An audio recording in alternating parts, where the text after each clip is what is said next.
Welcome to the Matt Bernier Show. What's going on? Welcome in the Matt Bernier Show here on DRFTV, live.drf.com, livestream.com, Twitter and Facebook on the Daily Racing Forum handles. My name is Matt Bernier. You can follow me on Twitter at Bernier_Matt. If you check this thing out, podcast, you've got YouTube, SoundCloud, iTunes, video.drf.com. Today is Friday, June the 30th. And normally we start this show off with a little bit of a topic before we go into the handicapping segments. And I kind of figured this was about as good a time as any. This is a good weekend of racing. Don't get me wrong. We've got all sorts of good stuff, and we're going to give you a couple of races. Interesting, this might be the first time we've ever done it on this show where the two races that I'm going to preview, one is for Friday night, so it's timely for those of you that are watching it live, or maybe you'll catch the podcast before the race goes off this evening down at Churchill Downs. And then the other race that we'll go over is happening Sunday afternoon up at Woodbine in the Queen's Plate. But before we get to that point, today is really the last day of the first half of 2017. You figured tomorrow, and I understand if you want to actually get into the days and whatnot, but you get what I'm saying. The first 6 months of the year are in the books, and we've got 6 months ahead of us, and you can argue that a lot of things are going to change in a short amount of time, considering we've got Saratoga and Del Mar really right in front of us. We're only a handful of weeks out from both of those meetings beginning. So a lot of things are going to shake down from here, but I kind of figured, you know what, we're in the middle period between the Triple Crown and the big summer meetings beginning, and the big 3-year-old races kicking off again, and the older horses. We just had the Stephen Foster a couple weeks ago, but we're going to have the Whitney coming up soon, and the Pacific Classic and whatnot. So maybe I figured, rather than say who I think right now the Eclipse Award winners will be, I said let's go out on a limb and just kind of take a shot and project who I think could be the year-end Eclipse champions for all of these divisions, with the exception of the 2-year-olds, because I didn't bother going at that point. We've only seen a handful of them thus far. So much is going to change over the next few weeks. So this was a little bit of just a stab for me to see what we can kind of cook up. And let's start off with the big race and the big trophy, the big year-end award, and it goes to Horse of the Year. And I have to be honest, I would be really, really trying to project something bizarre happening for this horse not to win Horse of the Year 6 months from now, or when the Eclipse Awards are at the end of January. I think Arrogate's going to be the Horse of the Year. I also think he's going to be the older male, and really his most recent effort, if he does anything like this or he builds upon it, he's going to be a monster. This is him winning the Dubai World Cup. Can he run them down? He's got to sustain a huge run at the 400. Gun Runner's 2 lengths clear from the elliptic. Arrogate's coming home down the outside. Gun Runner in front. Arrogate's picking him up on the outer though. Arrogate surged to the lead from Gun Runner. The world's best horse, the Breeders' Cup World Champion, the Pegasus World Cup winner, the world's richest ever horse in 8 starts, the $10 million Group 1 Emirates Airline Dubai World Cup goes to Arrogate. Again, the notion, or just the thought that he could possibly improve from that point, because keep in mind, the things that this horse has accomplished in essentially 8 months of racing with no 2-year-old foundation is really staggering. When you just take it at face value and you take the subjectivity out of it and you just look at what he has accomplished and how he's accomplished it at the distances against the company that he's faced, it really is a staggering amount of accomplishments that Arrogate has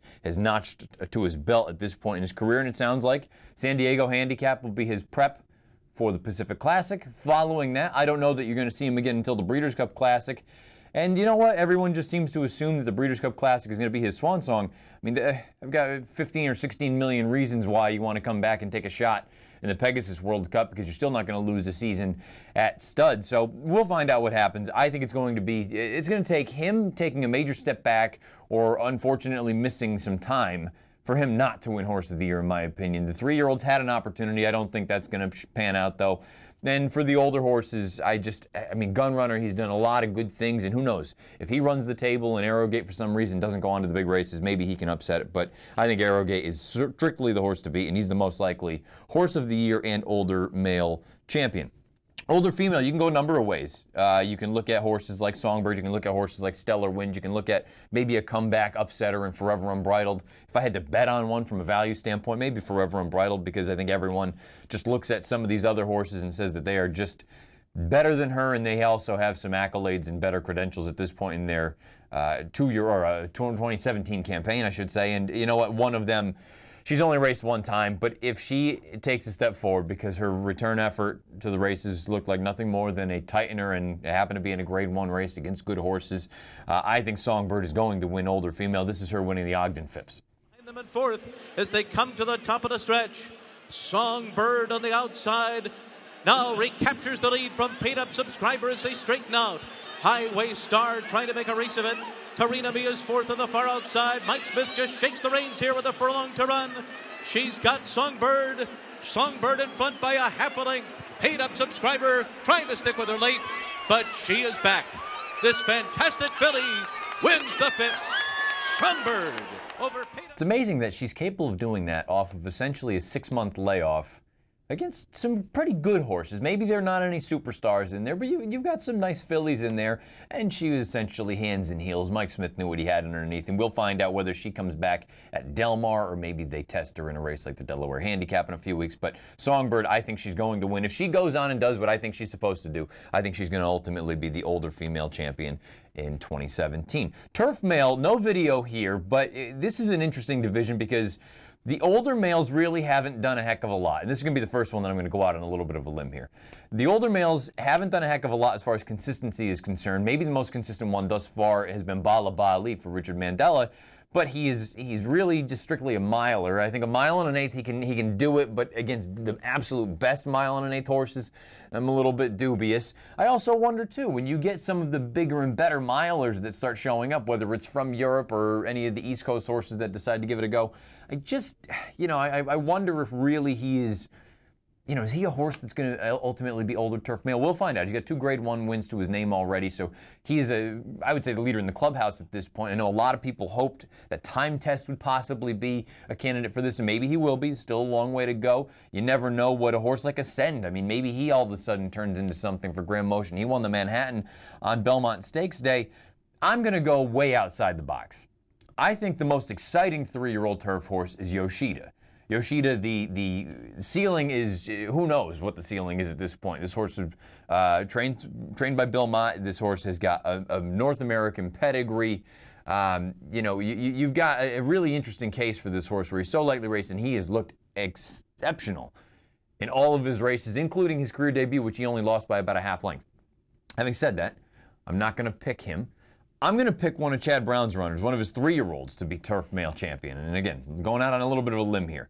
And I'm opening myself up again on Twitter, at Bernier_Matt. Call me an idiot. Call me an idiot for even doing this if you want, but I just thought it was an interesting exercise. Ticonderoga is a horse that I've never really been fond of. I've always thought he's been a bit of a dope and that maybe he's a little bit overrated. I thought his most recent run in the Pennine Ridge was sneaky good, and I don't want to get ahead of myself, but I could see myself next Saturday afternoon on Stars and Stripes Saturday out at Belmont picking Ticonderoga in the Belmont Derby because he wants every bit of a mile and a quarter. He's got that big pedigree. His mom was Kirtana. I wonder if he's slowly putting it all together. And again, if you think that there's some trials and tribulations as far as the older turf males are concerned, why can't a 3-year-old, whether it's a Ticonderoga, a Yoshida, a Good Samaritan, an Oscar Performance, any of these kind of horses, who's to say they don't go out, they win the Belmont Derby, they come back, they win the Secretariat at Arlington for 3-year-olds, then they go on and win an older race such as, I don't know, the Joe Hirsch Turf Classic.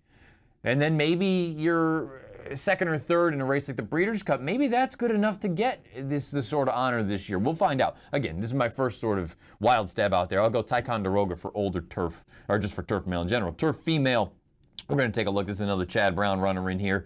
I thought Antino was absolutely sensational when she won the Just a Game. I didn't like her going into it, or I was a little bit dubious of her, but boy, this performance really, really stands out. Turning for home in front here, and they're into the stretch with Sassy, Little Lila, and Dickinson 2 lengths behind her. Celestine just bumped with Dickinson a furlong out. Trying to close the gap on the inside is Antino, and then it's Harmonized. Sassy, Little Lila reaching for the wire.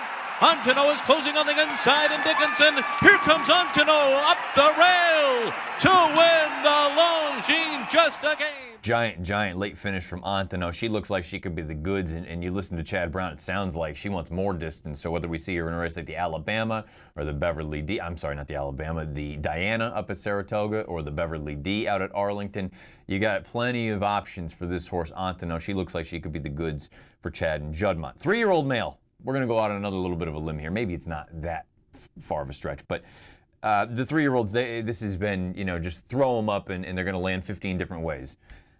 I'm going to go with a horse that I think could still ultimately be the most talented going forward. The fact that he's also so lightly raced and he's already got a big chip in his back pocket, and that's Cloud Computing. He won the Preakness again. He's still very lightly raced. Sounds like maybe we see him in the Jim Dandy, ultimately onto the Travers. If any of these 3-year-olds can just grab a couple of nice prizes going forward, they're going to put themselves in position to win 3-year-old male. But I'm going to go with Cloud Computing, and this is him winning the Preakness with Dave Rodman's call. Cloud Computing, Conquest, more money. Guinevere is trying to gear up on the inside, but is under a drive, and they're into the stretch here at Pimlico, and Julia Leperoux and Classic Empire have a 3-length lead, but Cloud Computing on the outside is coming with a run. Cloud Computing outside keeps on coming. Classic Empire, Cloud Computing, head-to-head down to the line. Cloud Computing wins the Preakness by a head from Classic Empire. Again, a division that I'm not going to be surprised if any of these 3-year-olds, or heck, even a 3-year-old that we haven't talked about yet, that maybe we haven't even seen, similar to Arrogate last year. If somebody else just shows up out of nowhere and seizes control, I'm not going to be stunned. But of the horses that we've seen that already have some credentials and some accolades, he's the one, Cloud Computing, I think that we still haven't seen what he could possibly be. Maybe he moves forward again. He's still so lightly raced for Chad Brown. Basically, I'm projecting a big championship area as far as Chad Brown is concerned. But you know what? We'll find out. We've got time to go. The 3-year-old female, we'll find out. Maybe she's not going to prove to be the most talented with the likes of Unique Bella on the sidelines and Paradise Woods. But you can't argue with what Abel Tasman has accomplished thus far as a 3-year-old, and this is her winning the Kentucky Oaks. Pressure, but has lost the lead. Abel Tasman's roaring down the center of the track. Vexatious is also there. Lockdown's trying to find a seam toward the inside. 1 furlong to go, and Abel Tasman has gone from last to first in the Oaks with 1 furlong left. Vexatious fights on. Lockdown coming up the rail. Daddy's Little Darling's got a shot. 100 yards to go. Abel Tasman in front. A final try from Daddy's Little Darling. Abel Tasman from last to first in the Oaks over Daddy's Little Darling, Lockdown, and Vexatious. She backed that up with a win in the Acorn on Belmont Stakes Day. Another Grade 1 to her name. She finished second in the Grade 1 Santa Anita Oaks. She was a Grade 1 winner as a 2-year-old. There's just she's hard not to like. She may not be the best, again, just from a talent standpoint, but boy, she's not far off from the big girls and just what she's already accomplished. We can talk about talent all we want, but at the end of the day, you have to go out and you have to run. She's already got a couple of big feathers in her cap, and she is right there. Maybe she's not quite an A-plus talent, but she's certainly an A talent. Abel Tasman, I think she's going to win 3-year-old female. Male sprinter, this is another division. You can go 15 different ways. You've got the reigning champion. Sounds like he's getting ready for his comeback for Baffert with Drefong. You've got a couple of other interesting runners. Mind Your Biscuits, who we'll probably see next Saturday at Stars and Stripes Day, Belmont Park. I'm going to go with Roy H. We saw Roy H. most recently at Belmont the day before the Belmont Stakes, and he put on an absolute show in the True North. Roy H., the Californian, takes over at the top of the stretch. 44.82 is the half. And it is Roy H. and Paco Lopez opening up to lead by 3. Stall-walking Dude has charged up into second. Whitmore is on the far outside. Too much work for him today. It's Roy H. and Stall-walking Dude, and Roy H. is gonna do it. Roy H. in the True North. His dirt sprints this year, I know one of them was a wet track, but he's got 106 and 111 buyers. Just a giant effort. He pressed a hot pace throughout for Peter Miller and went on and finished stylishly. Keep in mind, the Breeders' Cup sprint is 6 furlongs. Filly and Mare sprint is 7 furlongs. I think it's a big differentiating factor because some of these other horses, whether it's a Mind Your Biscuits or a Sharp As Tekka or some of these other ones, seems like 7/8 is really what they want. Do they have the kind of gas to go with a horse like Roy H. if he stays sound, stays healthy, to go 6 furlongs, 3/4 of a mile down at Del Mar? It'll be interesting to see what we get. My last division that we'll give out, and there was no visual to go with this, but any of you that paid attention to Royal Ascot last week, female sprinter, I suppose right now the leader in the clubhouse is Paula Silver Lining for Chad. If she continues on and she wins some big races up at Saratoga, she's probably going to put herself in position to win this division. Finest city on the West Coast. She's certainly one that you can't rule out. I'm going to go with Lady Aurelia, and the reason I'm going to go with her, not just because of what she did last week at Royal Ascot. She sounds like she's going to stay over there again for a little while and run in a couple more big races, but it sounds like they are pointing to the Breeders' Cup Turf Sprint with her, which again, 5/8 of a mile at Del Mar this year, that could be a giant, giant feather in her cap. The fact that she's already won a stakes race here in the States, she's going to get a couple of, well, she's already got one big scalp over there at Royal Ascot against older males. If she can get one or two more and then the Breeders' Cup Turf Sprint, and maybe these older fillies, the sprinters, maybe they kind of take turns beating one another, and this filly just goes out and she beats males time and time again. I think there's going to be a serious case to be made that Lady Aurelia can be female sprinter. You could also make the case that she's a fringe contender for 3-year-old fillies, but I think there are too many other big races that we have here domestically that people are going to overlook, but I do think that Lady Aurelia has an interesting chance down the road to be a female sprinter. So again, whether you agree, disagree, don't care, think this was a stupid thing, I thought it was just something fun to do to wrap up the first half of 2017. We've got bigger and better things to come. If you agree, disagree, let me know at Bernier_Matt. We're going to take a break here on the Matt Bernier Show, 12:16, 9:16 on the West. When we come back, a very, very quick review of what happened last week, and we went over the Ohio Derby as well as the Chicago Handicap. I'm not going to include the Wild Applause because it got washed off the turf. And then we'll take a little breather and we'll take a look at a couple races. One tonight down at Churchill Downs for 2-year-olds. One Sunday afternoon, $1 million race, the Queen's Plate up at Woodbine. Stay with us, the Matt Bernier Show.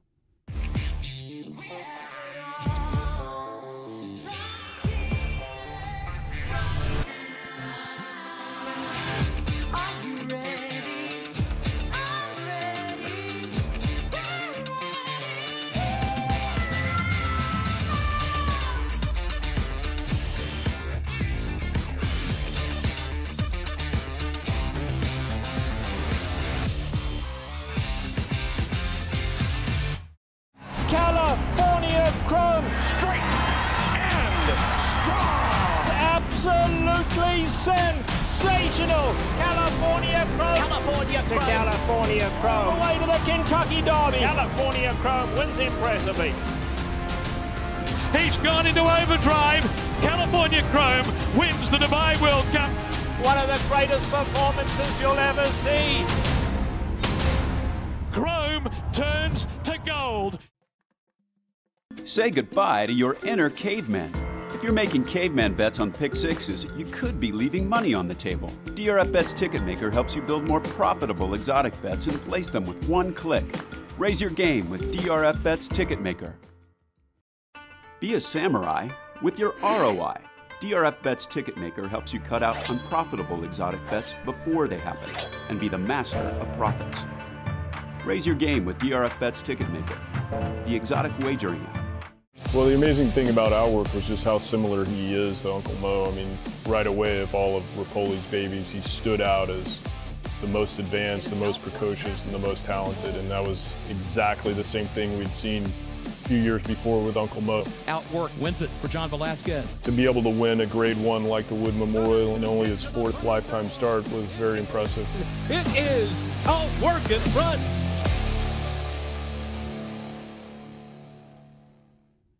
12:19 on the East, 9:19 on the West. The Matt Bernier Show here on DRFTV, live.drf.com, livestream.com, Daily Racing Forum's Twitter handle, as well as their Facebook page. Thank you if you were watching on social media. Thank you for watching live. Check it out, podcast, YouTube, SoundCloud, iTunes, video.drf.com. The first segment went a little bit long, and again, I'd like to know if you thought it was a fun exercise, a foolish exercise, somewhere in the middle. And again, whether you agree or disagree, whatever it may be, fire away at me on Twitter, at Bernier_Matt. We're going to do a little bit of an audible. Any of you that are normal with this show, normally we do 3 segments.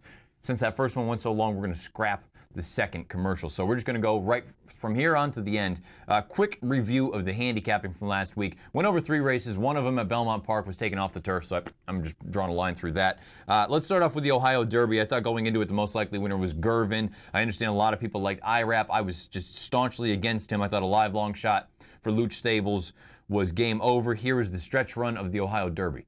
Together at the top of the stretch. It's game over on the outside. Gervin is there. Here's IRAP on the 3 wide side with Untrapped. 1 furlong to go, and IRAP is trying to challenge Gervin now. Here's IRAP on the outside. Gervin on the inside, a 16th to go. Gervin is game. IRAP resolute. Gervin, IRAP together.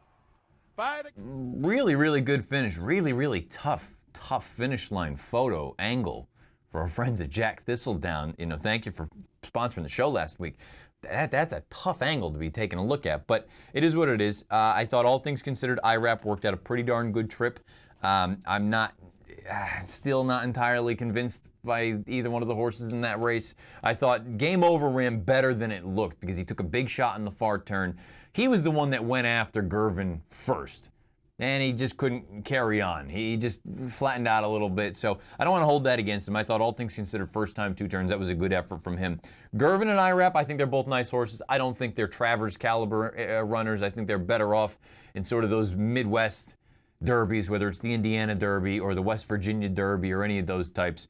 Nothing wrong with going after some cash. I just don't think they're quite as good as some of the horses that we'll see in the next few weeks, whether it's at the Haskell or the Jim Dandy. The Chicago Handicap, I'm going to give myself a pat on the back because this was an absolute slam dunk. Most likely winner, okay, nothing spectacular. We knew going in that Finley's Lucky Charm, she was the controlling speed. She was the best horse on paper. She was likely to get a very, very good, cushy trip. Well, she did get all that, but I thought a live long shot, and my pick in the race was Ivy Bell. She goes off at 24-1. She's probably a little bit closer to the pace than I would have liked her to be, but again, you kind of had to, you got to play the hand you're dealt. When no one else goes with Finley's Lucky Charm early, I like what the rider on Ivy Bell did, got her just in behind in that pocket trip. She ran her eyeballs out. You couldn't have asked for any more if you backed her like I did, or you played the exacta that came back $39.20 for 2. I thought it was a really good effort from Ivy Bell. So there is a cold exacta for you in the Chicago Handicap. Finley's Lucky Charm over Ivy Bell. She runs second, my live long shot, my pick at 24-1. Let's go into the handicapping preview segment of this show. Again, a little bit different this week. Normally we give you a couple races on Saturday. We're going to give you one for Friday. So those of you watching live, you're going to really be able to take advantage. Those of you listening podcast, hopefully you hear it before the race tonight. If not, you're going to be able to go back and make fun of me if I was wrong. And then Sunday, the Queens played up at Woodbine. But let's start at Churchill Downs. It's a closing night down underneath the Twin Spires, Louisville, Kentucky. Let's take a look at the Bashford Manor. This is for 2-year-olds. You've got a field of 6 in here. And, you know, I understand the outside 2 horses are going to take the lion's share of the money. Copper Bullet and 10 City. They're both visually impressive. I know neither one of them is going to be 5-2. I think there's a sneaky chance that on the morning line, Copper Bullet is the horse that is the morning line favorite. I think there's a real chance that 10 City goes off favored in there. Maybe not heavily, but I think they're both in that 7-5, 8-5 range. Everyone else is going to be quite a much larger number on there. And if you want the full nuts and bolts, Mike Beer and I have the preview for this race up on video.drf.com. My most likely winner is 10 City. I thought that speed that he showed in his career debut down at Keeneland was just really, really strong. He was a little bit green, lugged in down the lane, but he still finished really, really nicely. If you look at it from a Timeform US standpoint, I believe he earned a 101 Timeform US rating. Copper Bullet has gone out twice, and his best number thus far is a 102. So if you just think, again, from that seasoning standpoint, maybe Copper Bullet has the advantage because he's run one more time, but I kind of look at it and say, if we're going to get a forward move in the second lifetime start from 10 City, also adding Lasix for the first time for Kenny McPeak, I'd like to think we're going to get a bigger forward move. I think he's controlling speed. I like 10 City in the Bashford Manor. Live long shot, Hard Work, Clean Living. Hard Work, Clean Living is a horse coming in from Lone Star. Broke his maiden at 4.5 furlongs. I like that he showed some early speed. He was taken just off the pace, sat about a length or 2 off, angled out, made his move, a little bit late with the lead change, but I like the way that he finished. I don't think he's quite as talented as the outside 2 runners are, or at least not as precocious as the outside 2 runners are, but I think he's a live long shot, and I think you'll get every bit of the 6-1 that I pegged on him. I believe he's 6-1 on the morning line. I think he's going to float up from there, just because those outside 2 horses, they can't help but take almost all of the money. Let's go to Sunday's main event up north of the border, our friends at Woodbine.